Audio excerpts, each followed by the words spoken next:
தெரியாத லாங்குவேஜ்ல பண்றது கொஞ்சம் கொஞ்சம் வித்தியாசமா இருந்துச்சுன்னா, ஆனா ஆன்செட் வரும்போது அது அப்படி தோணவே இல்லை. இதாவது நான் என் ஃபேமிலியிலேருந்து எடுத்துக்க கேரக்டர், என் ஃப்ரெண்டோட ஃபேமிலியோட அப்பாவோட கேரக்டர், இது எல்லாமே மிக்சடா இருக்கிறதுனால இந்த படம் பார்க்குறப்ப ஓவரால் இந்த படம் உங்களுக்கு கனெக்ட் பண்ணிடும். தினசரி வாழ்க்கை கடந்து போற மனிதர்கள் படமா பண்ணா மட்டும்தான் உங்களால வந்து ரொம்ப கனெக்டடா படம் பார்க்க முடியுங்கிறது தான் என்னோட நம்பிக்கை. அது என்னோட கெரியர்ல நான் சொல்லும் போது இந்த மாதிரி கேரக்டர்ஸ் ரொம்ப ஹாப்பியா இருக்கேன். இந்த மாதிரி கேரக்டர்ஸ் பண்ணிருக்கேன். So yeah, I think it is already a win for me. கண்டிப்பா எல்லா படத்தையும் ஆடியன்ஸு கொண்டாடணுன்ற அவசியம்லாம் கிடையாது. அவனுக்கு நிறைய வேலைகள் இருக்கு, ஓகேங்களா? அதுல உங்களுக்கான ஒரு டைம் ஒதுக்கி பார்க்கறப்போ அது பெரிய ஆர்டிஸ்ட் படமா இருக்கும், அவன் ஈஸியா அதை வந்து உள்ள வந்துடும். இந்த மாதிரி எக்ஸ்பெரிமெண்ட் எல்லாம் பண்றப்போ நீங்க அவன் மேல கோவம்லாம் படக்கூடாது.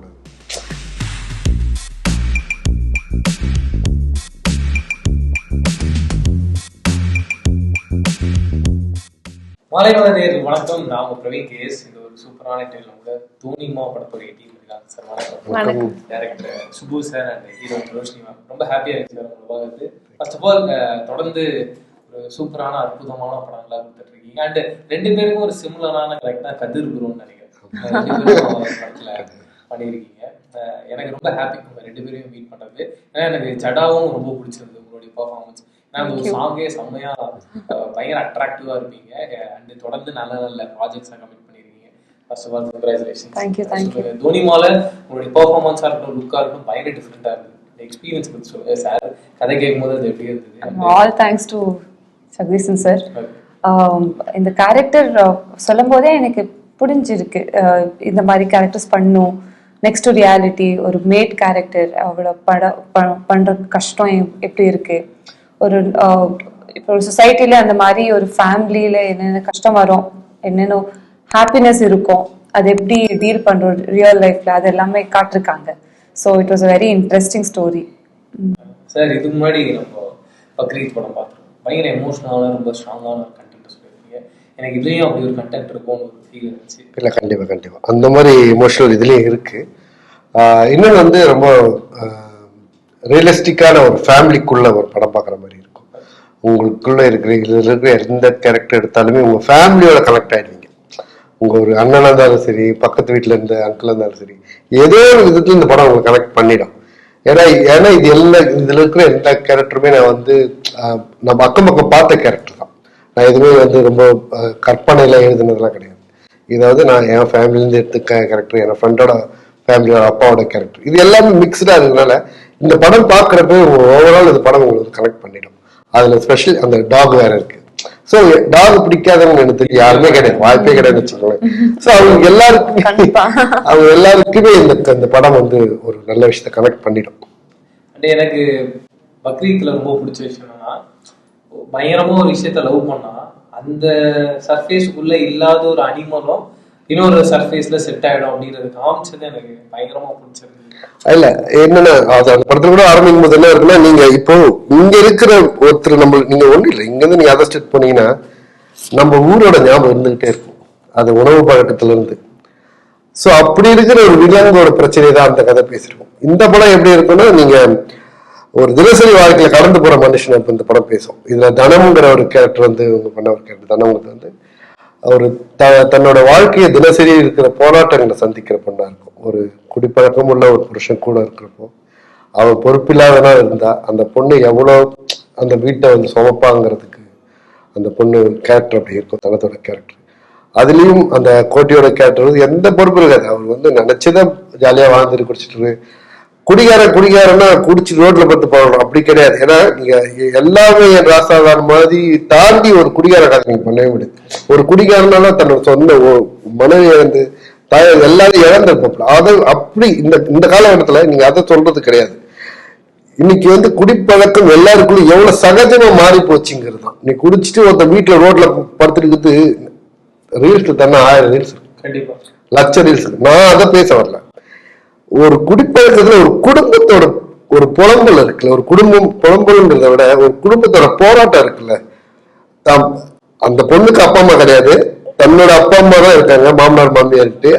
அதை வந்து அதையும் சேர்த்து ஒரு பொண்ணு சுமந்துட்டு இருக்கா அதுல காது கேட்கிற ஒரு ப்ராப்ளம் இருக்கிற ஒரு பையன் அப்படின்னு ஒண்ணு இருக்குல்ல லைஃப்ல. ஸோ அதை சுமக்கிற ஒரு பொண்ணோட கேரக்டரா தான் இருக்கும் தனம். ரொம்ப ஸ்ட்ராங்கா இருக்கும். இன்னொன்னு உங்களுக்கு நெக்ஸ்டோரா இருக்கும் கதை. அண்ட் எனக்கு ரொம்ப பயங்கர சர்ப்ரைசிங்கா இருக்கு. ஏன்னா உங்களுடைய இன்ஸ்டாகிராம் நான் ஃபாலோ பண்ணியிருக்கேன். நார்மலாவே உங்க லுக்கு ஆரம்பமா இருக்கும். நீங்க தான் அந்த தனம் போகும்போது பாக்குறேன் எனக்கே வந்து பயங்கர வேற லெவல் ஒரு டிரான்ஸ்ஃபர்மேஷன். அண்ட் நீங்க இப்ப தமிழ் கஷ்டப்பட்டு பேசுறீங்க, ஆனா எனக்கு ஃப்ரேம்ல பார்க்கும்போது அது கொஞ்சம் கூட தப்பா தெரியல. அதுக்கான பிராக்டிஸ் ரொம்ப ஹெவியா இருந்ததுன்னு நினைக்கிறேன். அதை பத்தி சொல்லுங்க. அதுதான் சார் கிட்ட முன்னாடி டங்கிலீஷ் ஸ்கிரிப்ட் எடுத்துட்டேன். அப்புறம் ஆன் செட்ல இருக்கிற எல்லா டீம் கிட்ட எல்லார்கிட்ட தமிழ்ல தான் பேசி அது ப்ராக்டிஸ் பண்ணி இப்போ ஒரு சீன் இருந்துருச்சுன்னா அந்த சீன்ல என்னென்ன டைலாக்ஸ் வரும் அது ரட்டா சொல்றோம், ஃபுல் பை ஹார்ட் பண்ணி அது சரி அது என்ன எமோஷன்ஸ் இருக்கும், எந்த மாதிரி மாடுலேஷன்ஸ் வரணும், அது ஒரு வாட்டி சார் கிட்ட பேசி இல்ல இந்த மாதிரி மாடுலேஷன்ஸ் ஓகேவா சார், இல்ல இந்த வேர்ட்ஸ் டெஸ்ட் பண்ணணுமா, அது கொஞ்சம் உட்கார்ந்து டிசைன் பண்ணி அந்த மாதிரி தான் பண்ணிட்டோம். ஸோ இட் வாஸ் அதுதான் ஒரு டிஃப்ரெண்ட் எக்ஸ்பீரியன்ஸ். எனக்கு தெரியாத லாங்குவேஜ்ல பண்றது கொஞ்சம் கொஞ்சம் வித்தியாசமா இருந்துச்சுன்னா, ஆனா ஆன்செட் வரும்போது அது அப்படி தோணவே இல்லை. நீங்க நல்ல டான்ஸ் ஆடுவீங்கன்னு தெரியும். சாரி சொன்னீங்களா சார்? ப்ரோமோ சாங் ஏதாவது அந்த மாதிரி படம் இது இல்ல இப்போ தினம் வந்து அந்த மாதிரி டான்ஸ் பண்றது கேரக்டரே மாறிடும்.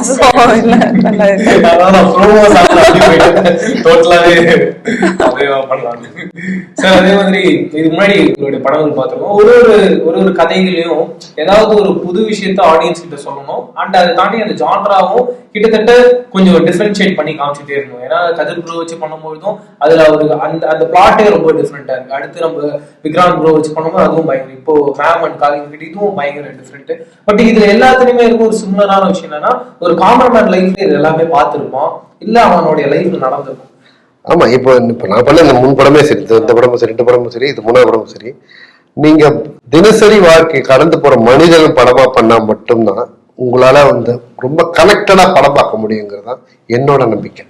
இப்போ எனக்கு வந்து ஒரு காமிக் ஸ்டோரி பண்றது, ஒரு சூப்பர் ஸ்டோரி பண்றதுலாம் விருப்பம் இருந்தாலுமே என் வீட்டு கதையை நிறைய இருக்க அப்படின்னு ஒண்ணு இருக்குல்ல.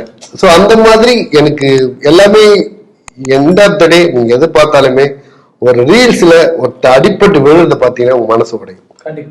அப்போ உங்களுக்குள்ள ஒரு ஈரம் இருக்குல்ல, அது எல்லா கதைகள்ல இருக்கிறது நம்ம சுத்தி இருக்கிற கதைக்குள்ள வச்சுட்டாவே போதும், நீங்க அவங்க கனெக்ட் பண்ணிட்டே இருப்பீங்க.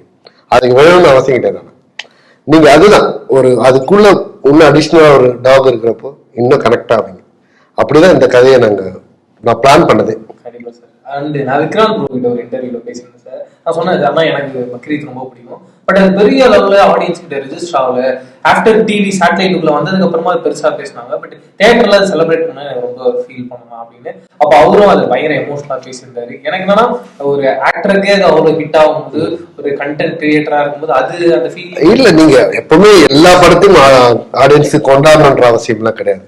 அவனுக்கு நிறைய வேலைகள் இருக்கு, ஓகேங்களா? அதுல உங்களுக்கான ஒரு டைம் ஒதுக்கி பாக்குறப்போ அது பெரிய ஆர்டிஸ்ட் படமா இருப்போம், அவன் ஈஸியா அதை வந்து உள்ள வந்துடுறான். இந்த மாதிரி எக்ஸ்பெரிமெண்ட் எல்லாம் பண்றப்போ நீங்க அவன் மேல கோவம்லாம் படக்கூடாது. அவன் வந்து எல்லா படத்தையும் கொண்டாடணுங்கிற அவசியம் அவனுக்கு கிடையாது, கொண்டாடணும் சொல்லுங்கிற உரிமும் நமக்கு கிடையாது.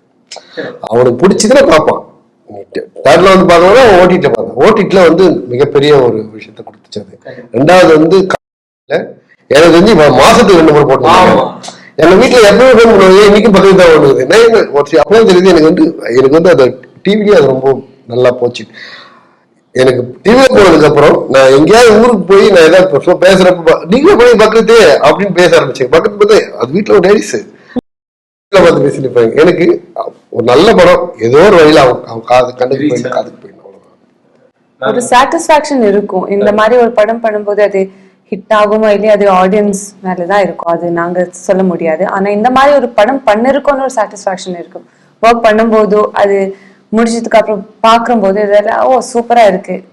அது என்னோட கெரியர்ல நான் சொல்லும் போது இந்த மாதிரி கேரக்டர்ஸ் ரொம்ப ஹாப்பியா இருக்கேன், இந்த மாதிரி கேரக்டர்ஸ் பண்ணிருக்கேன். So yeah, I think it is already a win for me.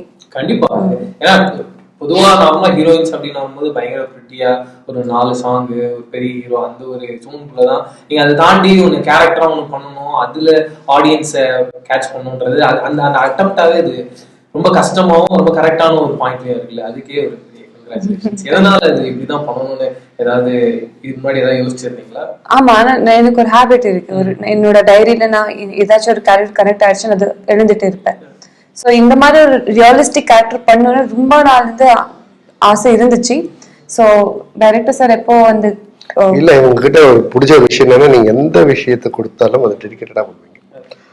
நான் சொல்லுவேன், நீங்க ரோஷினி இந்த மாதிரி ஒரு கேரக்டர் இங்க அவ்வளவு ஈஸியா பண்ண முடியாது. இன்னொன்னு, இதை பண்ணீங்கன்னா சினிமால ரொம்ப நாள் டிராவல் பண்ணலாம். நீங்க வந்து ஒரு டான்ஸ் ஆடிட்டு ஒரு பாட்டு பாடிட்டு அதெல்லாம் கிடையாது. அந்த ஹீரோயினிலாம் போயாச்சு, அங்க அனுப்பிச்சு விட்டாங்க. இப்போ யாரும் அப்படி இல்லை. அவங்களை நீங்க ரொம்ப கனெக்ட் பண்ணணும்னா நீங்க கேரக்டரா உள்ள இருக்கணும். அவங்க நீங்க ஒரு பாட்டுக்கு ஆடுற மாதிரிலாம் இருந்தாங்க.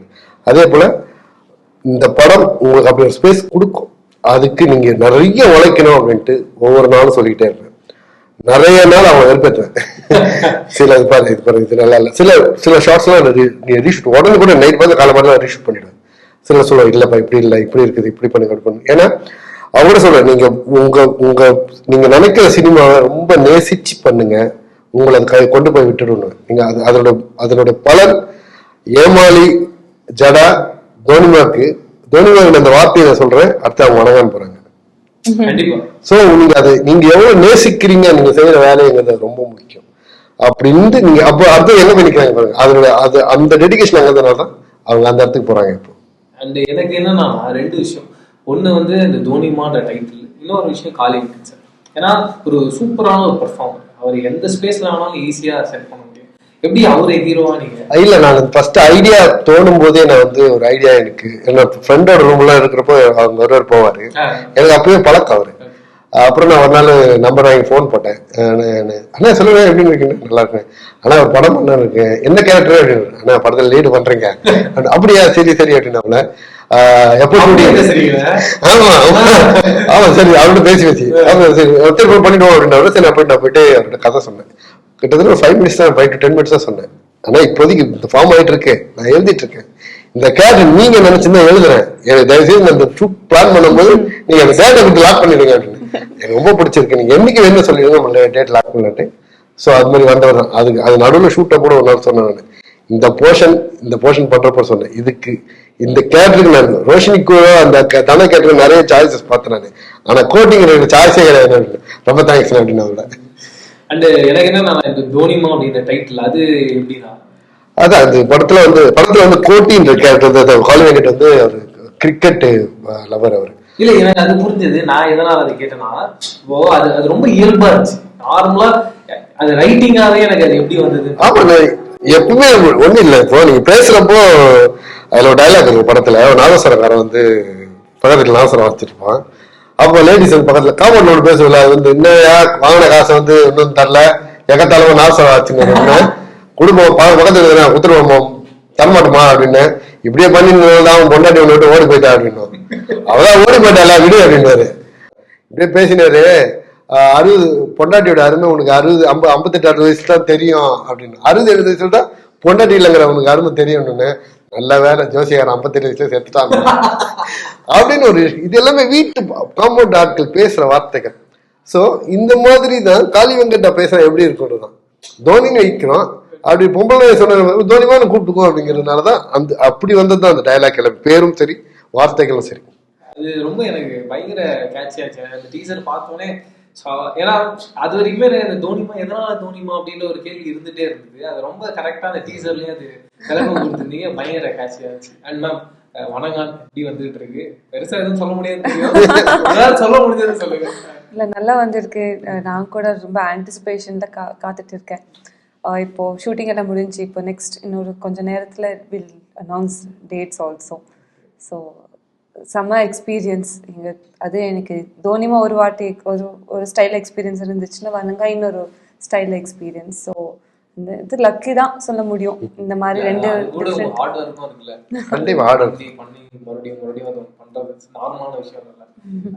லக்ல வந்தவங்க எவ்வளவு பேர் இங்க இருக்காங்கன்னு தெரியும், ஆனா திறமையில வந்தவங்க எவ்வளவு பேர் இங்க இன்னும் இருக்காங்கன்றது புரியும். ஸோ திறமைங்கிறது ரொம்ப முக்கியம். அண்டு எனக்கு அந்த நாய்க்குட்டியை வச்சு பண்றது தான். இப்போ நம்மலாம் ஆர்டிஸ்ட் வச்சு நம்ம ஒரு இடத்துல ப்ளே பண்ணிடலாம், அது ஒரு மாதிரி அது ஒரு ஜோன்ல இருக்கும். அது எப்படின்னா இருக்கு? இல்லைங்க, நீங்கள் அதோட பழகிட்டீங்கன்னா உங்களுக்கு சொல்றது கேட்கும். சிலதெல்லாம் நாங்கள் வந்து சொல்லப்போனா கோழிக்கால் இருக்குல்ல, அதை வச்சுதான் ட்ரீட். கோழிக்கால் வந்து பயங்கர, அது எப்பவுமே ட்ரீட்னா அது கோழிக்கால் தான் இருக்கு. அது ஒன்று என்ன பண்ணிச்சுன்னா கோழிக்கால் கொடுப்போம். அது பாயில் பண்ணி கொண்டு வந்துருவாங்க. அது பார்த்துக்கிட்டு வரும் ரவின்னு ஒரு பையன்.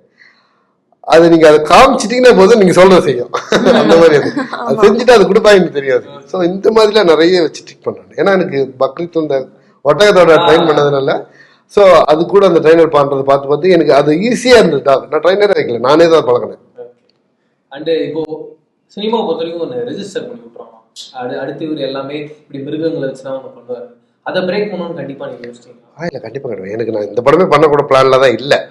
அப்போ நான் வந்து ஃபர்ஸ்ட் நான் கதை எழுதின கதையே வேற. நான் வந்து ஒரு த்ரில்லர் ஒரு பிளான் பண்ணி ஒரு மர்டர் மிஸ்டியாக தான் போகிற பிளான்ல இருந்தேன். ஆனால் திடீர்னு ஒரு நாள் அது ஒரு என் ஃப்ரெண்டோட ஷாப்பில் பார்க்குறப்போ தனம்ங்கிற ஒரு கேரக்டர் உண்மையிலே நான் பார்த்தேன். அவங்களோட ஆட்டிடியூட் எனக்கு ரொம்ப பிடிச்சிருந்தது. அவங்களோட கனவு ரொம்ப சின்னதாக இருந்தது, ஆனால் அதோட உழைப்பு பெருசாக இருந்தது. ஸோ அந்த பொண்ணு பார்க்குறப்ப தானே கிட்டத்தட்ட நான் சொல்கிற பொண்ணுக்கு வந்து கிட்டத்தட்ட ஒரு 40க்கு மேலே ஏஜ், ரொம்ப ஸ்லிம்மாக தான் இருப்பாங்க. எனக்கு அதை பார்க்குறப்போ அந்த அவங்களோட கதையை வந்து நான் என்னோட பார்க்கும்போது எனக்கு கனெக்ட் ஆகிடுச்சு. அப்போ அதை எடுக்கிறப்போ படமாக பார்க்குறப்போ எல்லாரும் கனெக்ட் ஆகணும்னு நம்பிக்கை வந்துச்சு. சில கதைகள் வந்து நம்ம எவ்வளோதான் பவுண்டடை முடிச்சு அதை வச்சு ரெடி ஆகிட்டு டைலாக்லாம் போயிட்டு இருக்கும்போது ஒரு சில கதைகள் மட்டும் தான் டக்குன்னு கிளம்பும்.